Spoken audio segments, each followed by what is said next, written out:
over the place in the crowd. And you know, if we could just get the camera back on us, the crowd has been amazing. Someone even gave me my favorite meal of bread and brie at the event. So I've just been pointing to things with this baguette. It makes me very authoritative and French. So without any further ado, let us jump directly into Game 3 of the Razer King of the Baiter, sponsored by Razer. Idra fans, make some noise. And Tester fans, make some noise. All right, so we are going to be here on Scrap Station. Tester going to be taking the left spawn, and on the right spawn, we do have Idra as the green Zerg.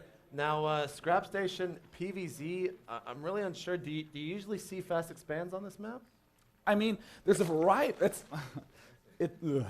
It's a weird map for Protoss because, I mean, there's a few key points. I mean, there's this area where you can two-gate, but again, a lot of people tend to just play back because it's so easy to, well, whatever, he's not doing that. So we're just going to go ahead and think about, okay, great, this makes it very easy. JP, there's exactly one thing you need to know about this map. If you can wall in here with two gateways, weirdly enough, despite this really long attack distance, you can put a lot of pressure on Zerg, because this key point, you can't have any spine crawlers. You have Zerglings coming from two directions. Your Zealots just attack wherever there are fewer Zerglings. And it looks like Idra is up to 13 supply, not making any more drones. I do not believe. We'll have to see exactly what he decides to do. There goes another drone, so he's going to be probably going up to 15 or 14 supply. There comes that first probe from Tester, and he knows exactly what's going on, which is actually nothing is going on in Idra's base right now. He's making drones. That's a very strong play. And it looks like no gateway's going down yet. And, you know, Tester is one of the players that really revealed the power of the two-gate, especially from Brood War. I mean, two-gating gets a bad rap. It's unfair. People just think it is straight-up cheese. I'm only going to do it for the easy rush win. But, of course, in this game, we see that Tester is getting a gateway on 14, is getting another gateway on 14, incredibly, yes, unbelievably late gateways, and yet still he's able to put a lot of pressure on Zerg and get a lot of probes in the process. So it has this nice balance of aggression and economy. Looks like Idra probably is going to be getting that quick Zergling speed, as he does have quite three drones, not quite a lot of drones. 3 drones there in the gas, and waiting on that spawning pool to go ahead and spawn. There comes the lone drone. I thought he was going to start attacking that probe, but again, probes this early in the Zerg base, probably one of the most annoying things. Yeah, I know, you just feel completely naked and vulnerable. He knows everything you're doing. It's actually quite upsetting. So it looks like the gateway is going to be finishing right now. Zealot's definitely going to be en route. One of the best maps in the universe to Zealot Rush, just because of how wide this front is.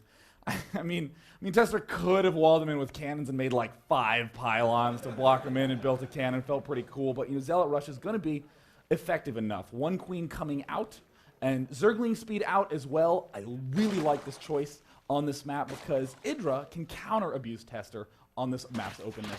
It looks like we did get an easy surround there from Idra onto that probe. Those things are probably quite happy. Look at them jumping around for joy there as they do run towards, I guess what he's going to try to see is exactly what Tester's up to. There's a party at 2.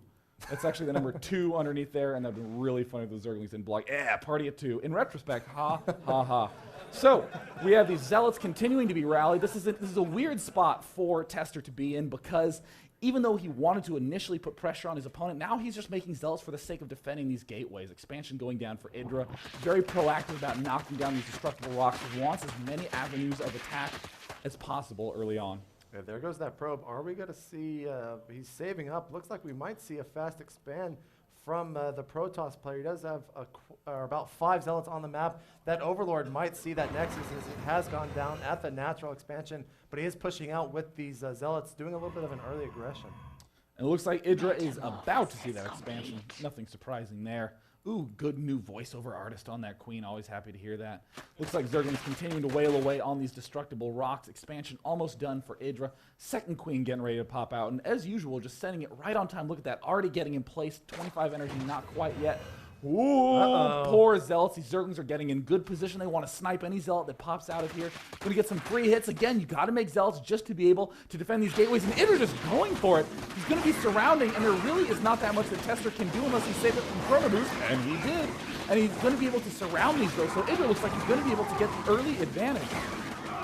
do have one or two more Zealots actually popping here. Looks like we might see Tester try to hold this. Wow, look at that great control there from Tester, moving it back into the only spot where only a couple of links can actually attack. Look at that great play. Here comes some more Chrono Boost, trying to get some Zealots out as fast as possible, making sure that that one gateway doesn't go down. Even a cannon as well going down from Tester. And looks like Idra's going to fall back because damage was done there. And you know, in the meantime, Idra just making drones, not getting overeager, trying to stay calm. Again, the series is tied up 1-1.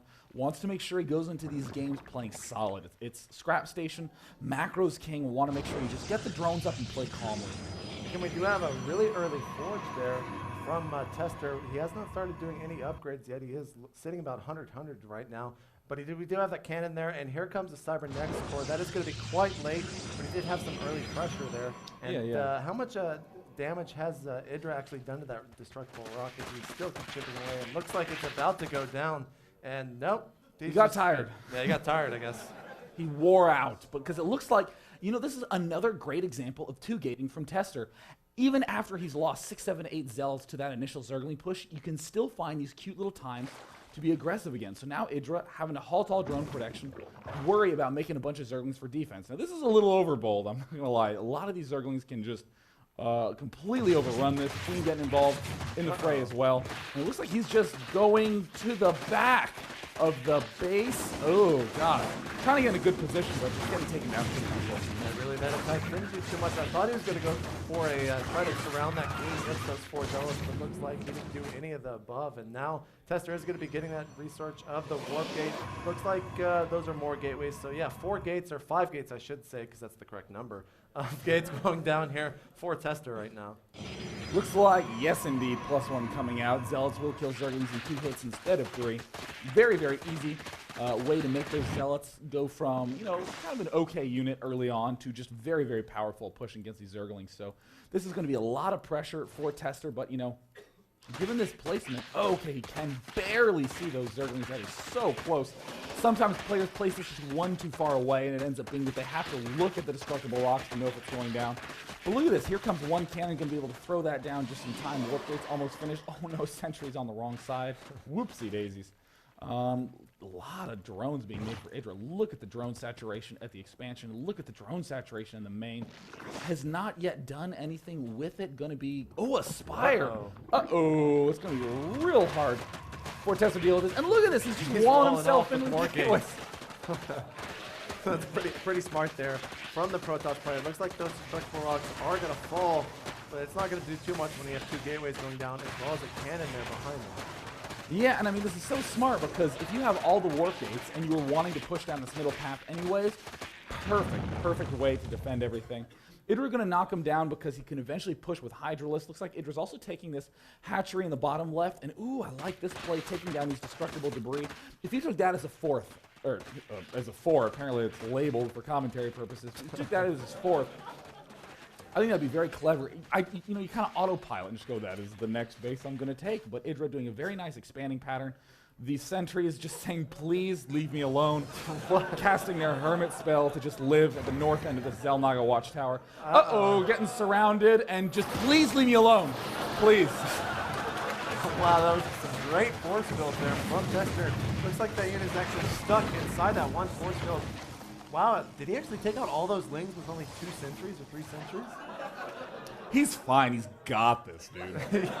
That was quite the play there. Is that Spire actually finished for Idra? Yes, it is. Let's go into the production tab. See how many mutas he's actually spawning right now. Just great drones. And only 2. Oh, wow, no. Looks like we missed an attack there. We got excited about sentries. Well, in retrospect, there were some Mutalisks that hit the back, but we looked in sentries in time. There's more nice control.